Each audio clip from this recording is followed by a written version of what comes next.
मेरा मादरी पेशा है। मेरे प्यो दादे तू जिमीदार ते डंगर भी असी शुरू दे ही रखने हैं। दूसरा जगह ते सख्त मेहनत नीयत के साथ 15 ਤੋਂ 20 ਹਜ਼ਾਰ ਲਾ ਕੇ ਤੁਸੀਂ ਇਹਨਾਂ ਕੋਲ ਲੈਂਦੇ ਕੀ ਹੋ? मेरा अजकल दुध जिहड़ा पर मंथ लाख रुपए तो उत्ते। बिस्मिल्लाहिर्रहमानिर्रहीम। अस्सलामु अलैकुम। फार्मिंग टिप्स में शाहिद अली अवान की जानिब से खुश आमदीद। नाज़रीन, आज आपकी मुलाकात एक पढ़े लिखे और इंतहाई तजर्बाकार किसान से करवाई जाएगी। इनके फार्म की खास बात यह है कि इनका फार्म दीगर फार्म्स की निस्बत बहुत ज़्यादा प्रॉफिट में है। वो कौन से फैक्टर्स हैं जिनकी वजह से इनका फार्म ज़्यादा मुनाफे में है और बहुत सारी डेयरी फार्मिंग से मुतल्लिक़ बातें इस वीडियो में जानने को आपको मिलेंगी। तो चलें वीडियो स्टार्ट करते हैं। अस्सलाम वालेकुम। वालेकुम सलाम। बुजुर्गो की नाम है तुहाडा? मेरा नाम मोहम्मद यूसुफ। मुहम्मद यूसुफ साहब कितनी देर तू मालदारी का काम कर रहे ने? मेरा मादरी पेशा है। मेरे प्यो दादे तू जिमीदार ते डंगर भी असी शुरू दे ही रखने हैं। क्या डंगरां दे नाल कोई और भी कारोबार कीता? डंगरां दे नाल साडा जिमीदारा काम है। इत्थे जमीन है थोड़ी जी अल्लाह ताला ने दित्ती। सही है। ते किसे नौकरी नूं क्यों नहीं तरजीह दित्ती? मैं first of all I was working in the federal investigation agency as a constable. Very nice. मैं देखा पर मेरी वो काम रिश्वत नाल चल सकता सी, तनख्वाह नाल नहीं। और मैं रिजाइन दिता ते आप आके अपना मादरी पेशा जिहड़ा वो संभालिया। सही है। डंगर रखे, दुध सेल करने आ, जिमीदारे च अपना फसल बूटा बेचने आ ते बेहतरीन साडा काम चल रहा है। जिंदाबाद। यानी तुसी इस काम नूं तरजीह दित्ती है? हाजी। नौकरी नूं तरजीह नहीं दित्ती? नौकरी नूं तरजीह इत्थों नहीं दित्ती, पर रिश्वत लेंदे ते काम चल सकदा सी, इंज नहीं, तनख्वाह ते नहीं। रिश्वत नूं छड्ड के उस काम नूं छड्ड के आए ते अल्लाह ने बरकत किहड़ी पाई? अल्लाह ताला दी रहमत है हुई है। असी अपना जिंदगी बेहतरीन गुजारने पे, अपनी औलाद नूं पढ़ाया लिखाया। कोई भी मेरा बच्चा जिहड़ा वो ग्रैजुएशन तो थल्ले नहीं। माशाअल्लाह। एक कारोबारी लाइन जाए, बेटी डॉक्टर बन गई, ਉਹਦਾ लास्ट साल है 5वां। मुंडा एक सिविल इंजीनियर बन रहा है, ਉਹਦਾ 1 साल रह गया। इस उत्ते अल्लाह ताला दा सारा कुछ जिन्ना भी शुक्र अदा करिए घट है। ਇਹ ਸਾਰਾ ਕੁਝ ਤੁਸੀਂ ਬਫਲੋ ਫਾਰਮਿੰਗ ਤੋਂ अपने जिमीदारे तो कर रहे हैं। ठीक है। नाल फार्मिंग तो भी? जी। अच्छा बुजुर्गो, ये दसो कि अगर किसी बंदे ने फार्मिंग करनी है, बिलखसूस डंगर रखने ने, पहला नुकता की होना चाहिए ਉਹਦੇ ਵਾਸਤੇ? सब तो जरूरी ਉਹਦੇ ਲਈ अपनी जगह होनी चाहिए है। ये मस्ट है, जगह का होना सब तो जरूरी। ठीक। बाकी अगर ਉਹਦੇ ਕੋਲ अपना जिमीदारा नहीं तो फिर हर चीज़ जिहड़ी ਉਹਨੂੰ ਮੁੱਲ ਲੈਣੇ ਪੈਣੀ है। चारा वगैरह, तूड़ी, हर चीज़ बंडा। बहरहाल अगर कोई नियत करके करे तो ਉਹਦੇ ਚ भी फायदा है। सही है। पहला पॉइंट हो गया कि जगह। दूसरा किन्नू नंबर दवोगे? दूसरा जगह ते सख्त मेहनत नियत के साथ। ठीक हो गया। एक नौजवान यह कारोबार करना चाहता है, घट तो घट किहड़े जानवर ले और किन्ने जानवर ले? वो कम अज कम 4 भैंसा होनियां चाहिए ने, दुध देने वालियां ते दुध का कारोबार भी चंगा है। ठीक है। वो असी 120 रुपए दुध खालस बेच रहे हैं। अच्छा। मिलावट करना बहुत वड्डा गुनाह है। बिल्कुल। ਉਹਦੇ ਤੋਂ ਬਚਣਾ ਹੀ ਅੱਛੀ ਗੱਲ ਹੈ। ਤੁਸੀਂ ਮਿਲਾਵਟ ਤੋਂ ਬਗੈਰ ਦੁੱਧ ਵੇਚ ਰਹੇ ਹੋ, ਉਹਦੀ ਬਰਕਤ ਅੱਲਾ ਨੇ ਕੀ ਪਾਈ?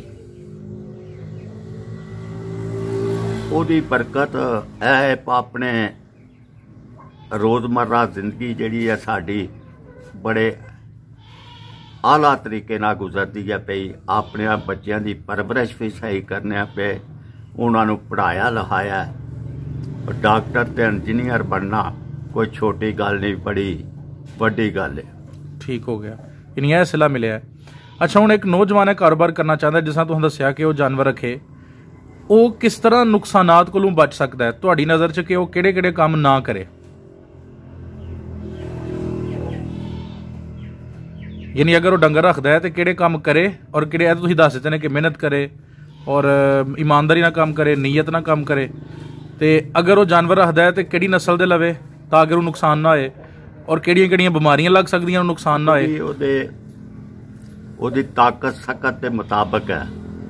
ਜਿਹੜੀਆਂ ਆਸਟ੍ਰੇਲੀਅਨ ਗਾਈਆਂ ਆ ਰਹੀਆਂ ਨੇ, ਅਗਰ ਉਹ ਲੈ ਸਕਦਾ ਹੈ ਤੇ ਉਹ ਦੁੱਧ ਬਹੁਤ ਜ਼ਿਆਦਾ ਦਿੰਦੀਆਂ ਨੇ, ਉਹ 20 ਤੋਂ 30 ਕਿਲੋ ਤੱਕ ਪਰ ਡੇ। ਠੀਕ ਹੈ।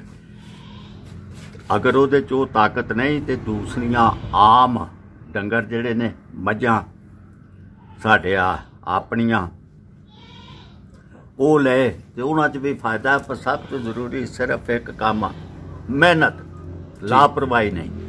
ਠੀਕ ਹੋ ਗਿਆ। ਅੱਛਾ, ਤੁਸੀਂ ਹੁਣੇ ਵੀ ਦੱਸ ਦਿੱਤਾ ਕਿ ਆ ਜਾਨਵਰਾਂ ਨੂੰ ਬਿਮਾਰੀਆਂ ਵੀ ਲੱਗਦੀਆਂ ਨੇ ਕੋਈ? ਜੀ, ਜਾਨਵਰਾਂ ਨੂੰ ਬਿਮਾਰੀ ਵੀ ਲਾਜ਼ਮੀ ਹੋ ਜਾਂਦੀ ਹੈ।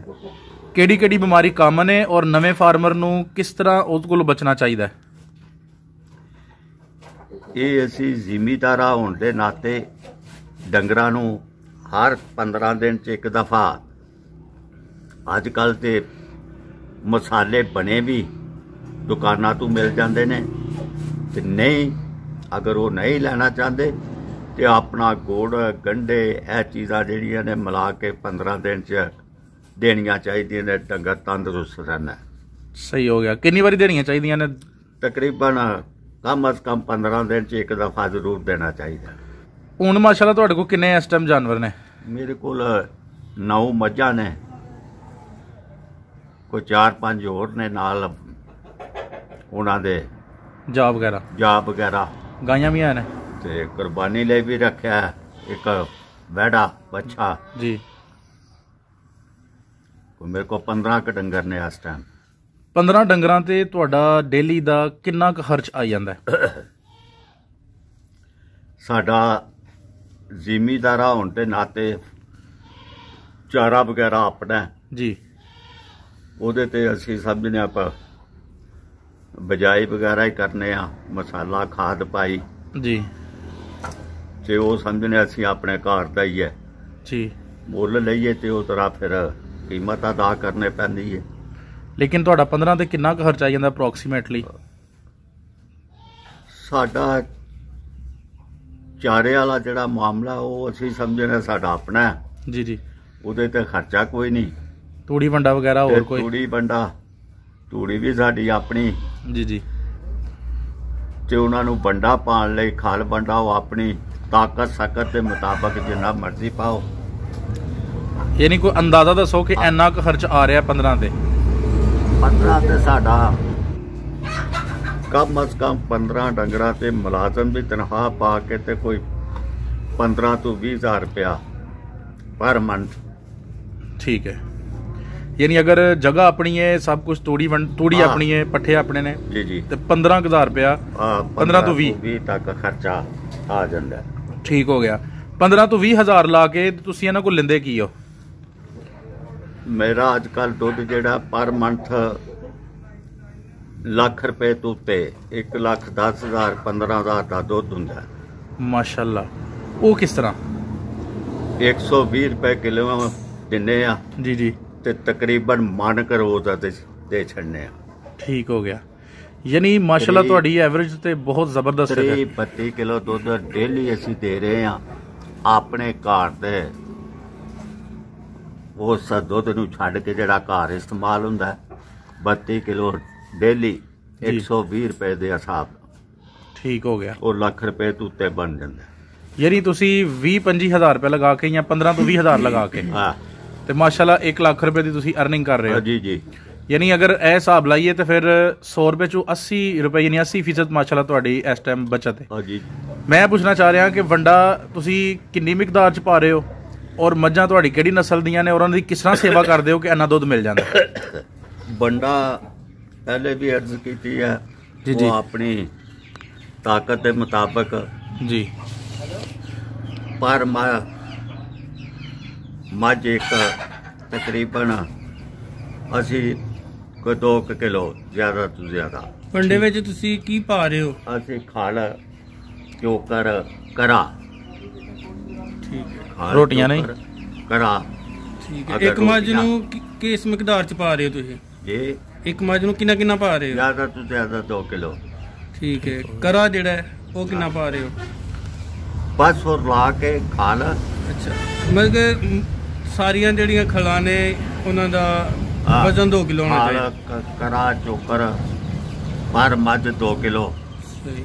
ਤੇ ਤੁਹਾਡੇ ਫਾਰਮ ਤੇ ਇੱਥੇ ਮੱਝਾਂ ਕਿਹੜੀ ਨਸਲ ਦੀਆਂ ਨੇ? ਨੀਲੀ ਬਾਰ ਦੀਆਂ ਨੇ ਜਾਂ ਇੱਥੋਂ ਮੰਡੀਆਂ ਚ ਨਹੀਂ, ਲਈਆਂ? ਉਕਾੜਾ ਸਾਹੀਵਾਲ ਤੂੰ ਦੇ ਜਿਹੜੀਆਂ ਅੱਡੇ ਚਾਂਦੀਆਂ ਨੇ ਉਹ ਲਈ। ਉੱਥੇ ਜਾ ਕੇ ਲਈਆਂ ਨੇ ਜਾਂ ਇੱਥੋਂ ਹੀ ਲੈ ਨਹੀਂ, ਲਈਆਂ? ਇੱਥੋਂ ਅੱਡਿਆਂ ਚੋਂ ਲਈ। ਇੱਥੋਂ ਮਹਿੰਗੀਆਂ ਮਿਲੀਆਂ ਜਾਂ ਸਹੀ ਰੇਟ ਤੇ ਮਿਲ ਗਈਆਂ? ਇੱਥੋਂ ਤਕਰੀਬਨ ਬਨਿਸਬਤ ਉਕਾੜਾ ਸਾਹੀਵਾਲ ਥੋੜੀਆਂ ਜਿਹੀਆਂ ਮਹਿੰਗੀਆਂ ਮਿਲਦੀਆਂ। ਮਹਿੰਗੀਆਂ ਮਿਲਦੀਆਂ।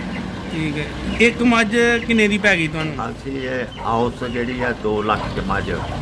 ਹੁਣ ਮੈਂ 2 ਤਾਜ਼ਾ ਲਿਆਇਆ। ਇੱਕ 2,20,000 ਦੀ, ਇੱਕ 2,30,000 ਦੀ। ਤੇ ਇਹ ਜਿਹੜੀਆਂ ਹੁਣ ਨਵੀਆਂ ਮੱਝਾਂ ਲਈਆਂ ਨੇ ਇਹ ਐਵਰੇਜ ਕਿੰਨਾ ਦੁੱਧ ਇਹਨਾਂ ਕਰਦੀਆਂ ਦਾ ਐਵਰੇਜ ਦੁੱਧ ਜਿਹੜਾ ਨਾ ਉਹਨਾਂ ਦੇ ਕੱਟਿਆਂ ਨੂੰ ਛੱਡ ਕੇ 10 ਕਿਲੋ ਦੁੱਧ। ਨੇ? ਠੀਕ ਹੈ। ਦੋਵਾਂ ਟਾਈਮਾਂ ਦਾ? ਨਾ ਆਦੂਆਂ ਟਾਕਾ। ਠੀਕ ਹੈ। ਸਹੀ ਹੋ ਗਿਆ। ਅੱਛਾ ਬਜ਼ੁਰਗੋ, ਬੜੀਆਂ ਤੁਸੀਂ ਮਾਸ਼ਾਅੱਲਾ ਮੁਫੀਦ ਗੱਲਾਂ ਦੱਸੀਆਂ ਨੇ।